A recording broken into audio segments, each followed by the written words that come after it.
Coming up on City Spotlight, we're back in Charleston as we talk all things Eastern Illinois University.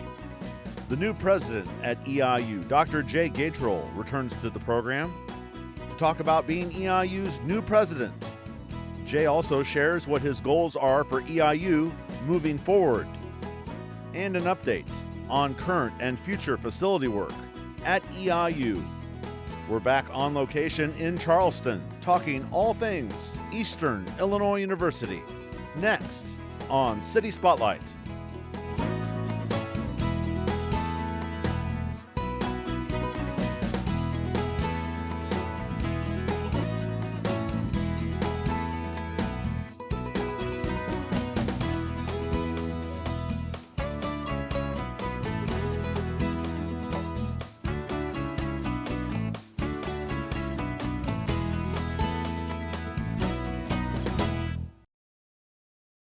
City Spotlight is supported by Consolidated Communications. CCI is honored to salute the cities and their leaders in the area, as well as providing TV, internet, and phone service to local homes and businesses.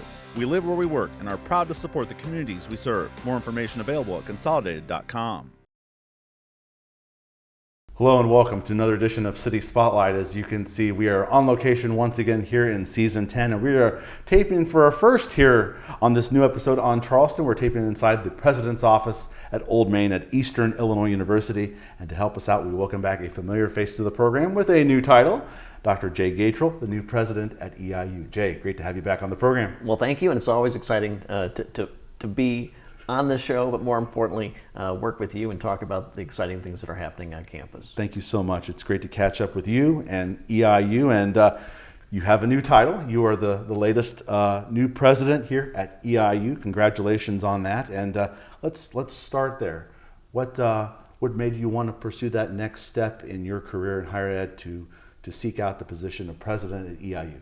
Well, first of all, I love Eastern, and I spent 6 wonderful years as provost and executive vice president here at Eastern, and the opportunity to lead this amazing institution and work with our students and our extraordinary faculty is one that just excited me. But more importantly, as a first-generation college student, I understand the important role institutions like Eastern play for families, for neighborhoods, communities, and the entire state of Illinois.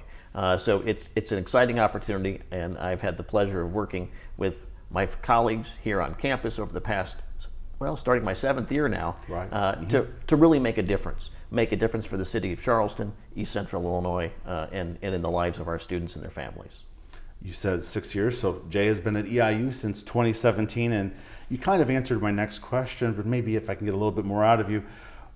What was the moment like when you realized this is something I do need to pursue, because I think we can have success at EIU moving forward with me trying this new position? Well, I mean, obviously, there's all sorts of outstanding leaders across the higher ed landscape, and I really feel privileged and honored to be selected by the Board of Trustees and my colleagues to be in this role. But for me, it really is a natural progression. I have been able to see the impact that institutions have on lives and why it's so important to provide sustainable, thoughtful, intentional, and really human-centered leadership at a university. It's easy to think of universities as complex organizations, but what makes Eastern special, I believe, and what I have been passionate about are the people, whether there are a staff member, a BSW, a faculty member, an advisor, or a student. We are able to make a difference. We're able to know our students, and we're able to understand their stories. And so, I have always had an open door policy as provost. I'm going to have that again and continue to do that as president, because it's important that I understand what's happening on the ground. And a place like Eastern, that's possible. And I think I can have, and I know I'm going to have, an opportunity to make a difference. You've had the position of president since July 1, summer, transitioned from provost to president. What are some of the challenges you've learned in these first 6 months of being a university president? Well, I don't know if they're challenges. It's a whole different vibe. The nature of my day is different, but you know what? It's exciting. I'm learning every day about new processes, new elements and facets of the university. I mean, you could be a provost, you can be a vice president of business affairs, but until you've sat in this seat over there in Old Main, you don't understand the true complexity as well as the amazing things that happen in every nook and cranny across campus. So I'm learning from our employees, I'm learning from my colleagues on the President's Council, and more importantly, I'm learning from the community too. Mm-hmm. I get to interact and see how they perceive the institution, but also how we can give back. One of the major emphasis of Plan 2028, our new strategic plan, mm-hmm. is engaging the community and providing opportunities for our faculty, our staff, and students to give back. And I'm really committed to giving back. One of the first things we did as an organization in September was authorize a new volunteer service leave program, which allows every employee the opportunity to make a difference in their neighborhood or in a K-12 school as a volunteer or any organization on the other side of Lincoln Avenue. I was going to ask on the opposite end, what is your favorite thing of the job? I think you probably answered it. It's interacting with the people probably. Well, I love seeing students in Walmart or the county market and having them come up and say, "Hey, Jay." Mm-hmm. I think one of the great things about being human scaled is I get to learn their stories and also see them in the real world, in quotes, right? Because that's what makes Eastern special. We live, learn, and lead in community, and that doesn't stop at 4:30. And it doesn't. It's a 24-hour commitment. And it's something that you have to really sort of enjoy, and that interact. I get energized by it. I love helping students. I love working with colleagues or members of our community, our employee groups, to resolve problems. Because fundamentally, I know people just want to do good things, right? And mm-hmm. anything I can do to help us be a better organization, for them to have a better experience here at Eastern or in Coles County is something that I get energized by. And it's also something that I think's critical for any leader, to serve others. And I see this really as an opportunity to serve. All right, very good. An investiture took place in the middle of November here at EIU. It was held at the Dowden Fine Arts Center. A formal, swearing in of you as president. Is that the correct lingo? Kind of. Okay, yeah. WEIU helped stream that, and I had a lot of observations from it.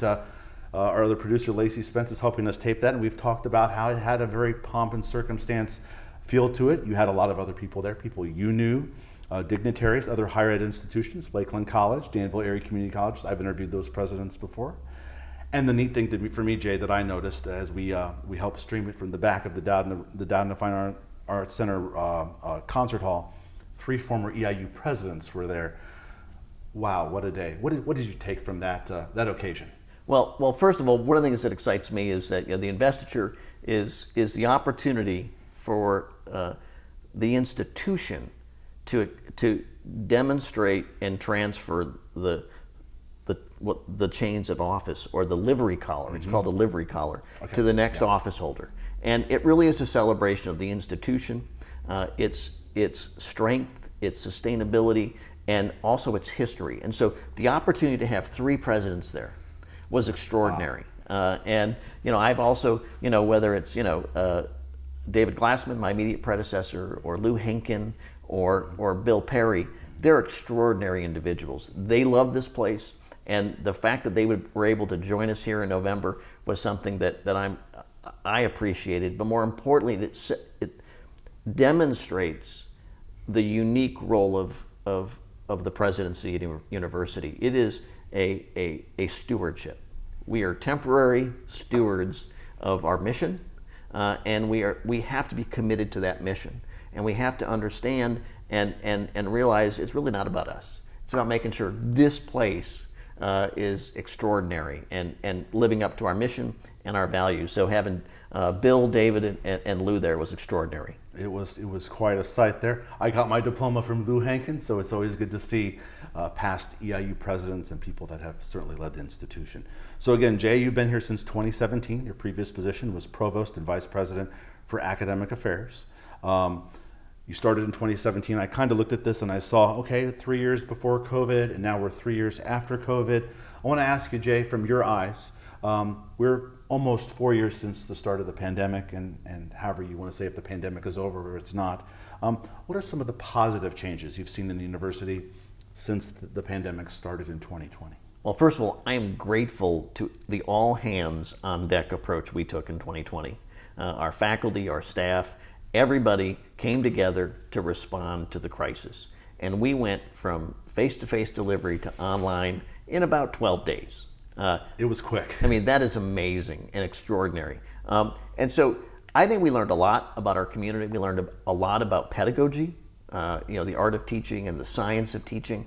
We learned a lot about how to enhance our online offerings, how to think more critically about what works and doesn't work in a hybrid environment, because we adopted 100% online as well as hybrid frameworks. And so it really was an opportunity for us to learn as an organization. We skilled up, we got new technologies. ITS was amazing. Mm-hmm. The Faculty Development and Innovation Center took the lead on developing resources and catalogs and workshops to make sure our faculty had an opportunity to learn, right. and learn not only about the technology, right. but learn how learning changes and is enhanced, and what barriers there might be to student success in an online learning environment. So we learned a lot, yes. and I think that was a huge win.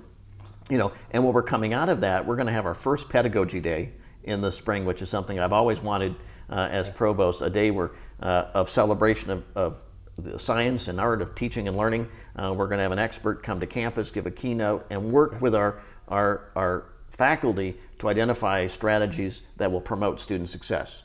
Which of course, student achievement is a core theme of mm-hmm. Plan 2028, that strategic plan. So Pedagogy Day, I think we learned a lot about teaching. Mm-hmm. It's institutionalized a really intentional look around mm-hmm. how we do what we do in the classrooms, right. as well as online, mm-hmm. and we meld those two in hybrid learning environments. I think we also learned how to extend grace to one another. Mm-hmm. I think,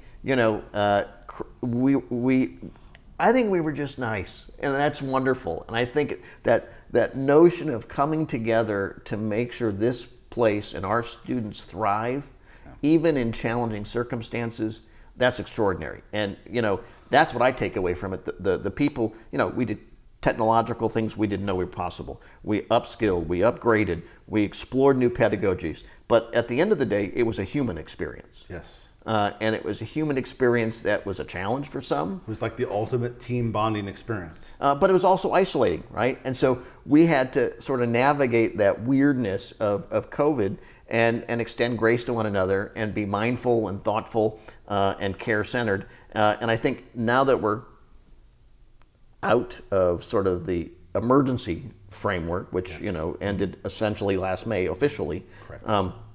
Once we're out of that framework, we're able to take the skills and the lessons learned and apply them to make learning more effective on campus going forward. So I feel really good about that. I think there's a deeper understanding and commitment to online education that may right. not have existed before the pandemic. So that's a win. There's lots of wins in there in terms of caring about one another's technology upgrades, but also I think a renewed commitment to teaching and learning and an intentional engagement with sort of the shifting and inherent opportunities to innovate when it comes to pedagogy and teaching and learning. Very good. Said the word pedagogy a few times on there. It's a fun word. I love the word pedagogy. In fact, I said it at the investiture, and Michael Gillespie, sort of challenged me to use it. I actually love the word, because it really is about the process of learning and teaching and how they're integrated. Yes. Yeah, fantastic. You've obviously been very involved with students and the faculty in your previous position as provost. You were quoted back in February when it was announced that you would be the next EIU president. One of your major focuses is the shifting of academic areas to be more student-focused. Yeah, I mean, I'll give you an example, sort of my day-to-day work. One of the things I launched here as president was community office hours. So once a month, I meet in the union with students, whoever shows up. We put it on social media, and I learn from them about their priorities, questions they have, and so on. So, I'm trying to be in my own practices more more student-centered or student-facing every day. And I think we're doing that with our programs too. We have some new programs we'll be taken to the Board of Trustees in January that are part of the Bachelor's of Arts of Applied Science, which are really an opportunity for students to learn and earn in their final year. And it's a degree completion program that can be taken by our native first-time, full-time students. So it really is an innovative way to make sure that students have a pathway to completion. They reduce the time to degree completion. And so we're looking at ways to meet the needs of our learners where they are and to provide them with opportunities that maybe other institutions aren't doing across the state and the region. We don't talk athletics very often here on City Spotlight, but I felt like this might be the right time to bring it up as EIU had some success here recently. I see you at the athletic events frequently. The EIU volleyball team made the NCAA tournament for the first time in over 20 years, and they did that in front of the home crowd. What an experience and an event for the community of Charleston and EIU to celebrate that great achievement. Well, I'll tell you, I can't thank the city and Coles County and the region. It was great to see so many folks there. And the support of our community for athletics has been amazing. And it's not just volleyball, whether it's the men's and women's cross country championship this year, which was back to back for the men's, I believe, or what we saw with softball and baseball in the spring. And we're returning to sort of traditions at O'Brien. We had a solid winning season for the first time in a long time under Coach Wilkerson, and it's been an extraordinary, sustained period of growth and investment in people. Human resources are what make athletics work. Investing in our student athletes, developing relationships, and empowering them to see what they can do, what they can accomplish. And the leadership of Tom Michael and his commitment to enhancing and stabilizing and evolving that entire activity is extraordinary. So kudos to all those coaches, kudos to the community, and I hope to see folks at baseball and softball games in the spring. Absolutely. And one of those venues has a name change. For a long time, people have called it Lance Gym, Lance Arena. It has a new name. Recent change to Groninger Arena. Folks at home, if they're watching this, are going, wait a minute, it's not Lance Arena anymore?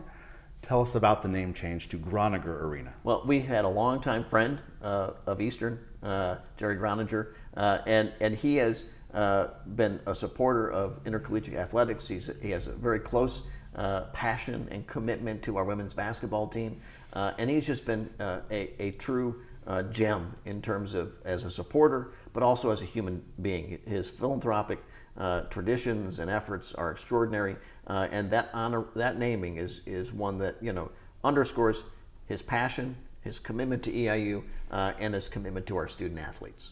All right, very good. That is a current change to a facility, a venue here at EIU, a physical change. I want to ask you a follow-up, Jay, about something that I think we talked about the last time we had you on, which was definitely more than a couple of years ago.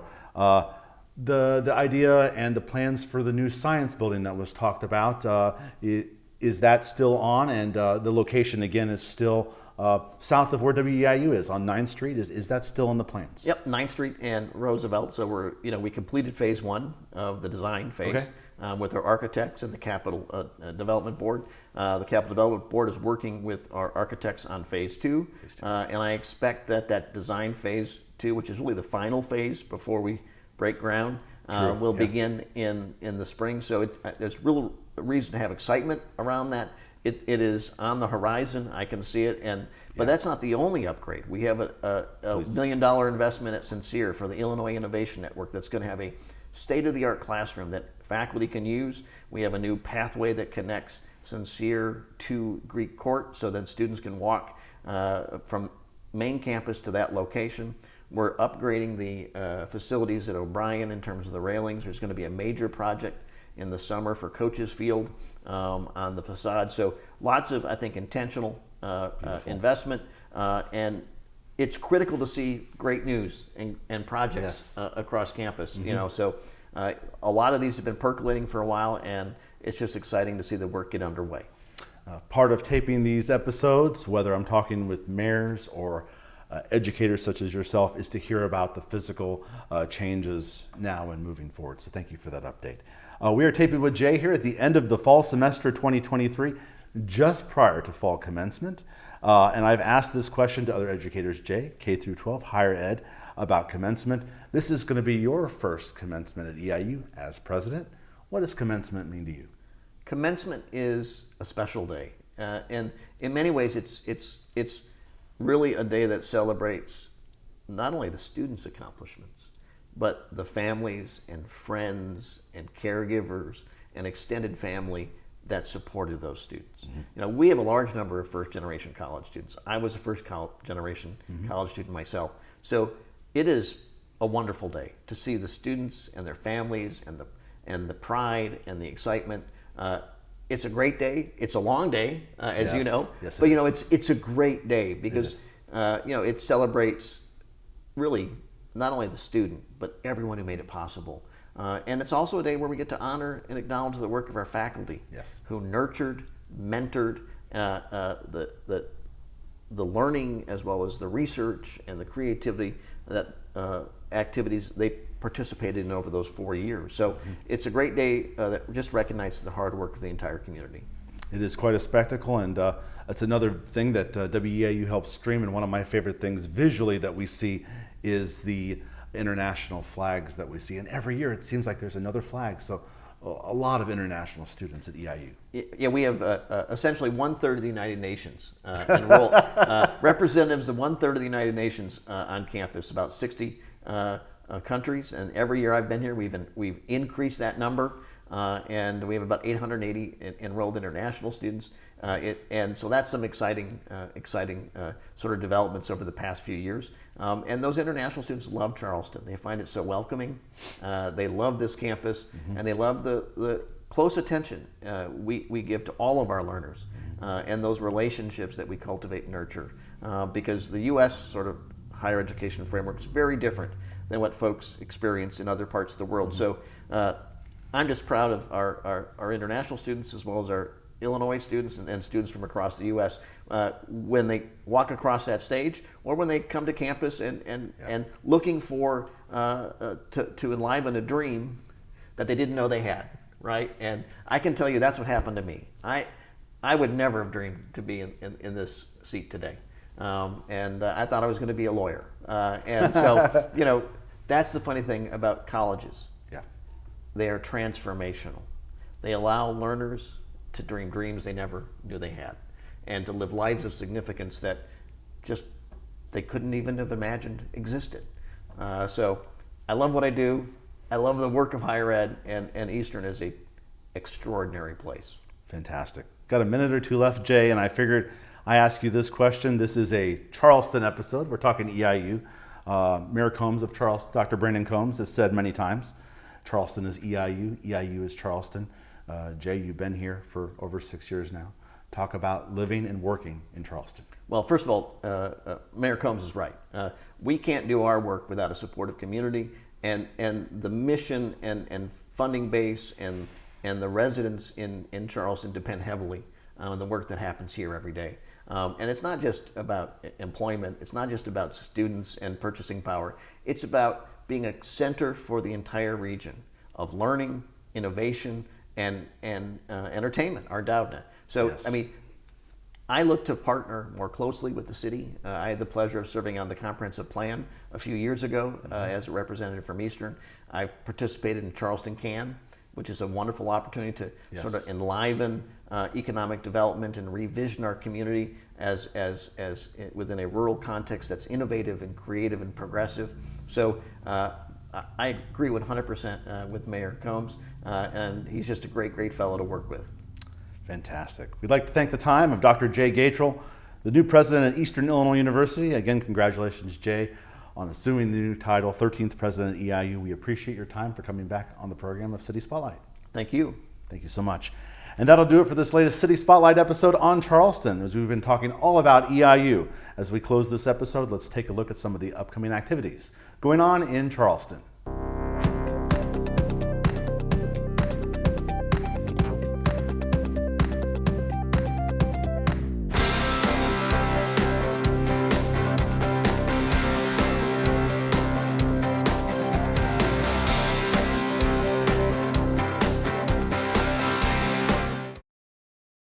Thank you for tuning in to City Spotlight. You can check out past episodes, including the one you're watching right now, on YouTube. To check out recent episodes of Central and Southeastern Illinois towns featured on City Spotlight, search on YouTube, City Spotlight, with the show number and the name of the town. Listed on your screen are the last 5 episodes of City Spotlight. City Spotlight is supported by Consolidated Communications. CCI is honored to salute the cities and their leaders in the area, as well as providing TV, internet, and phone service to local homes and businesses. We live where we work and are proud to support the communities we serve. More information available at consolidated.com.